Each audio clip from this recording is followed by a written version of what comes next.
ಉಡುಪಿ ತಾಲೂಕಿನ ಗ್ರಾಮೀಣ ಪ್ರದೇಶವಾದಂತಹ ಮುದರಂಗಡಿಯ ಚರ್ಚಿಗೆ ಸಂಬಂಧಪಟ್ಟ ವಾಣಿಜ್ಯ ಸಂಕೀರ್ಣದ ಎದುರು ಆಗಸ್ಟ್ 7ರಂದು ಮಧ್ಯಾಹ್ನ 3:50 ವೇಳೆಗೆ ಗುಂಡೇಟು ತಿಂದು ಮೃತಪಟ್ಟಂತಹ ಡೇವಿಡ್ ಡಿಸೋಜಾ ಅವರ ಹತ್ಯಾ ಪ್ರಕರಣದ ಸಂಪೂರ್ಣ ವಿವರಗಳು ಪೊಲೀಸರಿಗೆ ಲಭ್ಯ ಆಗಿದೆ.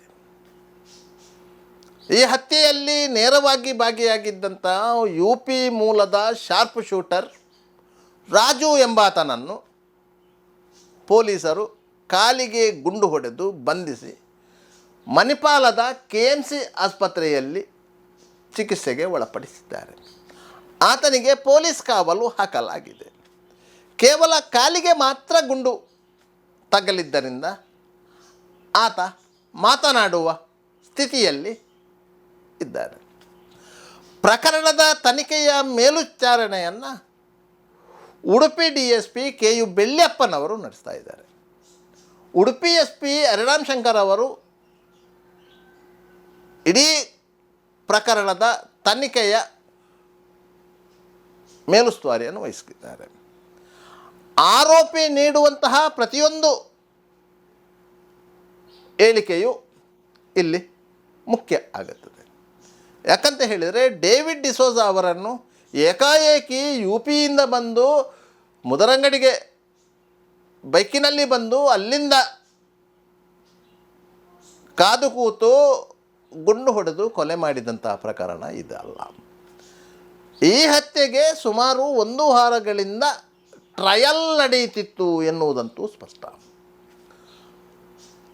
ಹಂತಕರಲ್ಲಿ ಮುಖ್ಯವಾಗಿ ಇರುವುದು 2, ಆದರೆ ಪೊಲೀಸರು ಗುರುತಿಸಿರುವುದು 3. ಆ 2 ಕರ್ಕೊಂಡು ಬಂದ ಮತ್ತೊಬ್ಬ ಯಾರು ಎನ್ನುವುದು ಬಯಲಾಗಬೇಕಿದೆ. ಆ 2 ಎಂಗೇಜ್ ಮಾಡಿದವರು ಯಾರು ಎನ್ನುವುದು ಸ್ಪಷ್ಟವಾಗಬೇಕಿದೆ. ಆರೋಪಿ ಹೇಳುವ ಪ್ರಕಾರ ಹತ್ಯೆಗೆ ಆತನಿಗೆ ಸುಪಾರಿ ನೀಡಲಾಗಿತ್ತು. ಕೆಲವೊಂದು ಲಕ್ಷ ರೂಪಾಯಿಗಳ ಆಮಿಷ ಒಡ್ಡಲಾಗಿತ್ತು. ಅಡ್ವಾನ್ಸು ನೀಡಲಾಗಿತ್ತು. ಆತನಿಗೆ ಉಡುಪಿಯಲ್ಲಿ ಉಳಕೊಳ್ಳಲು ವ್ಯವಸ್ಥೆಯನ್ನು ಮಾಡಲಾಗಿತ್ತು. ಆತನಿಗೆ ಅಲ್ಲಿನ ಒಳ ರಸ್ತೆಗಳ ಅರಿವನ್ನು ಮೂಡಿಸಲಾಗಿತ್ತು. ಹತ್ಯೆ ನಡೆಯುವ ಮೊದಲು ಆತ ಯಾವ ರಸ್ತೆಯಲ್ಲಿ ಹೋಗಬೇಕು, ಹತ್ಯೆ ನಡೆಸಿದ ನಂತರ ಯಾವ ರಸ್ತೆಯಲ್ಲಿ ಮುಖ್ಯ ರಸ್ತೆಗೆ ಬರಬೇಕು, ಅಂದರೆ ರಾಷ್ಟ್ರೀಯ ಹೆದ್ದಾರಿಗೆ ಬರಬೇಕು, ಮತ್ತು ಯಾವ ಕಡೆಯಿಂದ ಪರಾರಿಯಾಗಬೇಕು ಅಂತೇಳಿ. ಕೊಚ್ಚಿ ಟು ಮುಂಬೈ ರಾಷ್ಟ್ರೀಯ ಹೆದ್ದಾರಿ ಈ ಗ್ರಾಮದ ಪಕ್ಕದಿಂದಲೇ ಹಾದು ಹೋಗುತ್ತದೆ. ಪರಾರಿಯಾಗಲು ಅದಕ್ಕಿಂತ ಉತ್ತಮ ರಸ್ತೆ ವ್ಯವಸ್ಥೆ ಇಲ್ಲ. ಆದರೆ ಮುಖ್ಯ ರಸ್ತೆಗೆ ಘಟನಾ ಸ್ಥಳದಿಂದ ಬರಬೇಕಾದರೆ ಹಲವು ಒಳ ರಸ್ತೆಗಳಿವೆ. ಆದ್ದರಿಂದ ಮುದರಂಗಡಿ ಚರ್ಚ್ ಕಾಂಪ್ಲೆಕ್ಸ್ ಕಂಪೌಂಡ್ ಒಳಗಿನಿಂದ ಆರಾಮವಾಗಿ ಹೋಗಿರುವಂತಹ ಹಂತಕರು ಎಲ್ಲೂರು ಮೂಲಕ ಉಚ್ಚಿಲಕ್ಕೆ ಬಂದಿದ್ದಾರೆ. ಎಲ್ಲೂರು, ಫಣಿಯೂರು ಆ ಮೂಲಕ ಉಚ್ಚಿಲಕ್ಕೆ ಬಂದಿದ್ದಾರೆ. ಅಲ್ಲಿಂದ ರಾಷ್ಟ್ರೀಯ ಹೆದ್ದಾರಿಯಲ್ಲಿ ನೇರವಾಗಿ ಕುಂದಾಪುರ ಕಡೆಗೆ ಹೋಗಿದ್ದಾರೆ. ಘಟನೆ ನಡೆದ ತಕ್ಷಣ ಪೊಲೀಸರು ಆ ಸುತ್ತಮುತ್ತಲಿರುವಂತಹ 100 CCTVಗಳನ್ನು ಪರಿಶೀಲನೆ ಮಾಡಿದ್ದಾರೆ. ಅವರಿಗೆ ಶಂಕಿತ ಆರೋಪಿಗಳು ಪರಾರಿಯಾಗುತ್ತಿರುವಂಥ ದೃಶ್ಯಗಳು ಸಿಕ್ಕಿದೆ. ಗಾಡಿ ನಂಬರೂ ಸಿಕ್ಕಿದೆ. ಗಾಡಿ ನಂಬರನ್ನು ಪರಿಶೀಲನೆ ಮಾಡಲಾಗಿದೆ. ಅದು ನಕಲಿ ಎನ್ನುವುದೂ ಗೊತ್ತಾಗಿದೆ. ಹಾಗಾದರೆ ಆ ಗಾಡಿ ಉತ್ತರ ಪ್ರದೇಶದಿಂದ ಬರಲಿಕ್ಕೆ ಸಾಧ್ಯನೇ ಇಲ್ಲ. ಸ್ಥಳೀಯವಾಗಿ ಆ ಗಾಡಿಯನ್ನು ಯಾರಾದರೂ ಅವರಿಗೆ ಪ್ರೊವೈಡ್ ಮಾಡಿದ್ದಾರೆ. ಅಂದರೆ ಕೇವಲ ಆಂಧ್ರ ಮೂಲದ ಗುತ್ತಿಗೆದಾರನೊಂದಿಗೆ ಸ್ಥಳೀಯ ಕೆಲವರು ಈ ಹತ್ಯಾ ಸಂಚಿನಲ್ಲಿ ಭಾಗಿಯಾಗಿದ್ದಾರೆ ಎನ್ನುವುದು ಪೊಲೀಸರ ಸಂಶಯ. UPSLನಲ್ಲಿ 100 ಮಂದಿ ಕೆಲಸ ಮಾಡ್ತಾ ಇದ್ದಾರೆ. ಹಲವಾರು ಮಂದಿ ಸಬ್ ಕಾಂಟ್ರಾಕ್ಟ್ಗಳಿದ್ದಾರೆ. ಎಲ್ಲ ಸಬ್ ಕೌಂಟರ್ಗಳಲ್ಲೂ ಒಂದೇ ರೀತಿಯಂಥ ಒಗ್ಗಟ್ಟು ಇರಲಿಕ್ಕೆ ಸಾಧ್ಯನೇ ಇಲ್ಲ. ಸಣ್ಣ ಪುಟ್ಟ ವೈಮನಸ್ಸುಗಳು ಇದ್ದೇ ಇರ್ತದೆ. ಗ್ಲೋಬಲ್ ಟೆಂಡರ್ ಮೂಲಕ ಕಾಂಟ್ರಾಕ್ಟ್ ಗಿಟ್ಟಿಸಿಕೊಂಡಂತಹ ಬಲಾಢ್ಯ ಕಾಂಟ್ರಾಕ್ಟರ್ಗಳ ಅಡಿಯಲ್ಲಿ ಕೆಲವೊಂದು ಸಣ್ಣ ಪುಟ್ಟ ಕಾಂಟ್ರಾಕ್ಟರ್ಗಳು ಇರ್ತಾರೆ. ಡೇವಿಡ್ ಡಿಸೋಜಾ ಅವರು ಅಂಥದ್ದೇ ಒಬ್ಬರು ಕಾಂಟ್ರಾಕ್ಟರು. ಆದ್ದರಿಂದ ಈ ಕಾಂಟ್ರಾಕ್ಟರ್ಗಳ ಮಧ್ಯೆ ಇರುವಂತಹ ಆಂತರಿಕ ವೈಷಮ್ಯ ಈ ಹತ್ಯೆಯ ಯೋಜನೆಯಲ್ಲಿ ಪ್ರಮುಖ ಪಾತ್ರ ವಹಿಸಿರುವ ಸಾಧ್ಯತೆಗಳು ಭಾರಿ ದಟ್ಟವಾಗಿದೆ. ಈ ಹಿನ್ನೆಲೆಯಲ್ಲಿ ಉಡುಪಿ SP ಹರಿರಾಮ್ ಶಂಕರ್ ಅವರ ನೇತೃತ್ವದಲ್ಲಿ ಉಡುಪಿ DYSP KU ಬೆಳ್ಳಿಯಪ್ಪ ಅವರ ನೇತೃತ್ವದಲ್ಲಿ ಒಂದು ಪೊಲೀಸ್ ತಂಡ, ಅಂದರೆ ಒಂದು 4 ಮಂದಿ ಸಬ್ ಇನ್ಸ್ಪೆಕ್ಟರ್ಗಳು, ಒಂದು 2 ಇನ್ಸ್ಪೆಕ್ಟರ್ಗಳು ಮತ್ತು ಒಂದು 10-15 ಮಂದಿ ಕ್ರೈಮ್ ಸಿಬ್ಬಂದಿಗಳು ಈ ಪ್ರಕರಣದ ಬೆನ್ನು ಹತ್ತಿದ್ದಾರೆ. ಯಾಕಂತ ಹೇಳಿದರೆ ಉಡುಪಿ ಜಿಲ್ಲೆಯನ್ನೇ ಬೆಚ್ಚಿ ಬೀಳಿಸಿದಂತಹ ಕೊಲೆ ಪ್ರಕರಣ. ಇದರ ಹಿನ್ನೆಲೆಯನ್ನು ಅಮೂಲಾಗ್ರವಾಗಿ ಬಯಲಿಗೆ ಎಳೆಯಲೇಬೇಕು. ಯಾಕಂತ ಹೇಳಿದರೆ ಇನ್ನು ಮುಂದಕ್ಕೆ ಇಂತಹ ಘಟನೆಗಳು ಉಡುಪಿಯಲ್ಲಿ ನಡೆಯಬಾರದು ಎನ್ನುವುದು ಪೊಲೀಸರ ಇರಾದೆ. ಆದ್ದರಿಂದ ಈ ಘಟನೆಯ ಹಿನ್ನೆಲೆ ಕೇವಲ ಸಣ್ಣ ಹಣಕಾಸಿನ ವೈಷಮ್ಯ ಅಲ್ಲ, ಬದಲಾಗಿ ಒಂದು ವ್ಯವಸ್ಥೆಯ ವಿರುದ್ಧ ಮಾಡಿದಂತಹ ಷಡ್ಯಂತ್ರ. 100 ಮಂದಿ ಕಾಂಟ್ರಾಕ್ಟರ್ಗಳು ಭಯಭೀತರಾಗುವಂತಹ ಸ್ಥಿತಿಯಲ್ಲಿ ಇದ್ದಾರೆ. ಯಾರ್ಯಾರಿಗೆ ಹಣ ಬಾಕಿ ಇದೆಯೋ ಅವರನ್ನೆಲ್ಲ ಚುಕ್ತಾ ಮಾಡುವಂತಹ ಪರಿಸ್ಥಿತಿಯಲ್ಲಿ ಕಾಂಟ್ರಾಕ್ಟರ್ಗಳು ಇದ್ದಾರೆ. ಈಗ ಇದ್ದರೆ ಡೇವಿಡ್ ಡಿಸೋಜಾ ಅವರಿಗೆ ಆದಂತಹ ಗತಿಯೇ ತಮಗೂ ಬರಬಹುದು ಎನ್ನುವಂತಹ ಭಯ ಅವರಲ್ಲಿ ಇದ್ದೇ ಇರ್ತದೆ. ಆದ್ದರಿಂದಾಗಿ ಉಡುಪಿ ಜಿಲ್ಲೆಯಲ್ಲಿ ಇನ್ನು ಮುಂದಕ್ಕೆ ಇಂತಹ ಘಟನೆಗಳು ನಡೆಯಬಾರದು ಮತ್ತು ಯೋಜಿತ ರೀತಿಯಲ್ಲಿ ಹತ್ಯೆ ಮಾಡುವಂಥದ್ದು, ಸುಪಾರಿ ಕಿಲ್ಲರ್ಗಳನ್ನು ಕರೆಸಿಕೊಂಡು ಹತ್ಯೆ ಮಾಡುವಂತಹ ಪ್ರವೃತ್ತಿ ಈ ಹತ್ಯೆಯಲ್ಲೇ ಕೊನೆಯಾಗಬೇಕು ಎನ್ನುವುದು ಪೊಲೀಸರ ಇರಾದೆ.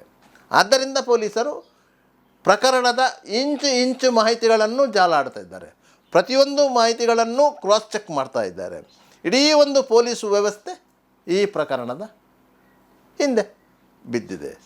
ಅದರಲ್ಲಿ ಅವರು ಯಶಸ್ವಿ ಆಗ್ತಾರೆ ಎನ್ನುವುದು ಆರಂಭದಲ್ಲೇ ಖಚಿತವಾಗಿದೆ. ಯಾಕಂತ ಹೇಳಿದರೆ ಘಟನೆ ನಡೆದು ಕೇವಲ 4 ಗಂಟೆಯಲ್ಲಿಯೇ ಆರೋಪಿಯೊಬ್ಬನನ್ನು ಕಾಲಿಗೆ ಗುಂಡು ಹೊಡೆದು ಬಂಧಿಸಿದಾಗಲೇ ಗೊತ್ತಾಗಿದೆ ಪೊಲೀಸರು ಯಾವುದಕ್ಕೂ ಹಿಂಜರಿಯುವವರು ಅಲ್ಲ. ಹಾಗಾದರೆ ಆ ಆರೋಪಿ ಪೊಲೀಸರ ಮೇಲೆ ಹಲ್ಲೆ ನಡೆಸಿದ್ದಾನೆ, ಸಬ್ ಇನ್ಸ್ಪೆಕ್ಟರ್ ಕೈಗೆ ಗಾಯವಾಗಿದೆ, ಅವನ ಕೈಯಲ್ಲಿ ಪಿಸ್ತೂಲಿತ್ತು, ಯಾಕೆ ಆತನನ್ನು ಎನ್ಕೌಂಟ್ರ್ ಮಾಡಲಿಲ್ಲ ಎನ್ನುವಂಥ ಪ್ರಶ್ನೆ ಮೂಡ್ತದೆ. ಎನ್ಕೌಂಟ್ರ್ ಮಾಡಿದರೆ ಸತ್ಯ ಆತನೊಂದಿಗೇ ಸತ್ತು ಹೋಗುತ್ತದೆ, ಇದು ಪೊಲೀಸರಿಗೂ ಗೊತ್ತಿತ್ತು. ಎನ್ಕೌಂಟ್ರು ಯಾವ ಸಂದರ್ಭದಲ್ಲಿಯೂ ಅಂತಿಮ ನಿರ್ಧಾರ ಆಗಿರುವುದಿಲ್ಲ. ಯಾಕಂತ ಹೇಳಿದರೆ ಎನ್ಕೌಂಟ್ರ್ ಮಾಡಿದರೆ ಆ ಹತ್ಯೆಯ ಹಿಂದಿನ ಸತ್ಯಗಳು ಹತ್ಯೆಗೀಡಾದಂತಹ ಆರೋಪಿಯೊಂದಿಗೆ ಮಣ್ಣು ಸೇರ್ತದೆ. ಆತ ಈ ಹಿಂದೆ ಎಷ್ಟೆಷ್ಟು ಪ್ರಕರಣಗಳಲ್ಲಿ ಭಾಗಿಯಾಗಿದ್ದಾನೆ, ಯಾವ್ಯಾವ ಪೊಲೀಸ್ ಠಾಣೆಗಳಲ್ಲಿ ಆತನ ಮೇಲೆ ಪ್ರಕರಣಗಳು ದಾಖಲಾಗಿವೆ, ಯಾವ್ಯಾವ ಪ್ರಕರಣಗಳಲ್ಲಿ ಆತ ಭಾಗಿಯಾಗಿದ್ದು ಪೊಲೀಸರ ಕೈಗೆ ಸಿಕ್ಕಿಬೀಳಿಲ್ಲ. ಯಾಕಂತ ಹೇಳಿದರೆ UP, ಬಿಹಾರ ಈ ಮೂಲದ ಶೂಟರ್ಗಳು ಕೇವಲ 10,000 ರೂಪಾಯಿಗಳಿಗೆ ಒಬ್ಬನನ್ನು ಗುಂಡು ಹೊಡೆದು ಕೊಲ್ತಾರೆ.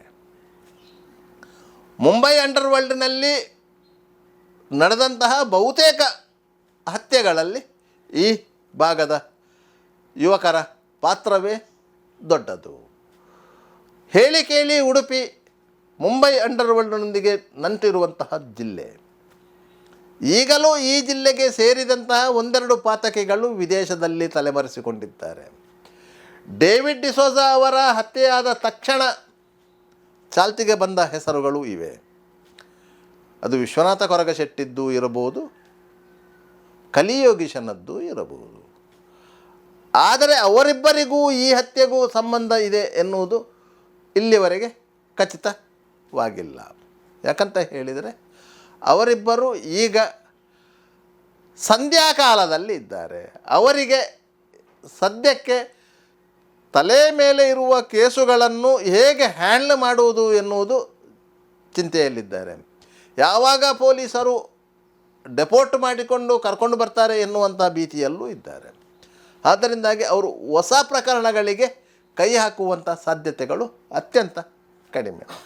ಕೆಲವು ವರ್ಷಗಳ ಹಿಂದೆ ಕಾಪು ಬಳಿ ನಡೆದಂತಹ ಹತ್ಯಾ ಪ್ರಕರಣದಲ್ಲಿ ಕಲಿಯೋಗೀಶನ ಹೆಸರು ಕೇಳಿ ಬಂದಿತ್ತು. ಆತ ಅದರಲ್ಲಿ ಆರೋಪಿಯೂ ಆಗಿದ್ದ. ಆದ್ದರಿಂದ ಡೇವಿಡ್ ಡಿಸೋಜನ ಹತ್ಯಾ ಪ್ರಕರಣದಲ್ಲಿ ಕಲಿಯೋಗೀಶನ ಹೆಸರೇ ಮೊದಲಿಗೆ ಬಂದದ್ದು. ಆದರೆ ತದನಂತರದ ಬೆಳವಣಿಗೆಯಲ್ಲಿ ಇದಕ್ಕೂ ಅಂಡರ್ವರ್ಲ್ಡಿಗೂ ನಂಟಿಲ್ಲ. ಆದರೆ ಅಂಡರ್ವರ್ಲ್ಡ್ನಲ್ಲಿ ಇದ್ದಂಥ ಯುವಕರನ್ನು ಬಳಸಿಕೊಂಡು ಆಂಧ್ರ ಮೂಲದ ಕಾಂಟ್ರಾಕ್ಟರ್ ಈ ಹತ್ಯೆಯನ್ನು ಮಾಡಿದ್ದಾನೆ ಎನ್ನುವುದಂತೂ ಸ್ಪಷ್ಟ ಆಯಿತು.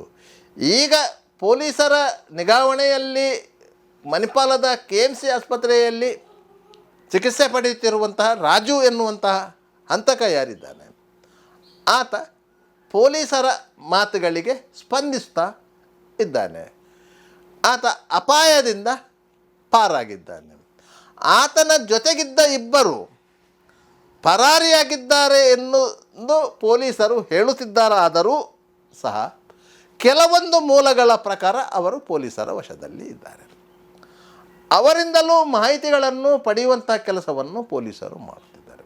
ಆದರೂ ಒಟ್ಟಾರೆಯಾಗಿ ಈ ಹತ್ಯೆ ಕೇವಲ ಗುತ್ತಿಗೆ ವಿಚಾರಕ್ಕೆ ಸಂಬಂಧಿಸಿದ ಹಣಕಾಸಿನ ವೈಷಮ್ಯದಿಂದ ಆಗಿದೆಯೇ ಹೊರತು ಬೇರೆ ಯಾವ ಕಾರಣಕ್ಕೂ ಅಲ್ಲ.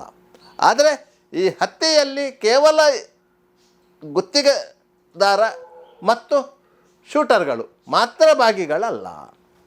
ಬದಲಾಗಿ ಅವರಿಗೆ ಉಡುಪಿ ಪರಿಸರದಲ್ಲಿ ಉಳ್ಕೊಳ್ಳಿಕ್ಕೆ ವ್ಯವಸ್ಥೆ ಮಾಡಿದವರು, ಅವರಿಗೆ ದಾರಿ ತೋರಿಸಿದವರು, ಅವರಿಗೆ ಬೇರೆ ಬೇರೆ ರೀತಿಯಲ್ಲಿ ಸಹಾಯ ಮಾಡಿದವರು ಎಲ್ಲರೂ ಇದ್ದಾರೆ. ಆದ್ದರಿಂದ ಈಗಾಗಲೇ ಪೊಲೀಸರು ಕೆಲವರನ್ನು ಕರೆಸಿ ವಿಚಾರಣೆಗೆ ಒಳಪಡಿಸಿದ್ದಾರೆ ಎನ್ನುವಂಥ ಮಾಹಿತಿಗಳು ಇವೆ. ಒಟ್ಟಾರೆಯಾಗಿ ಡೇವಿಡ್ ಡಿಸೋಜ ಅವರ ಹತ್ಯಾ ಪ್ರಕರಣ ಸಂಪೂರ್ಣವಾಗಿ ಬಯಲಾಗಬೇಕಾದರೆ ಇನ್ನೂ ಒಂದು 15 ದಿವಸ ಕಾಯಲೇಬೇಕು.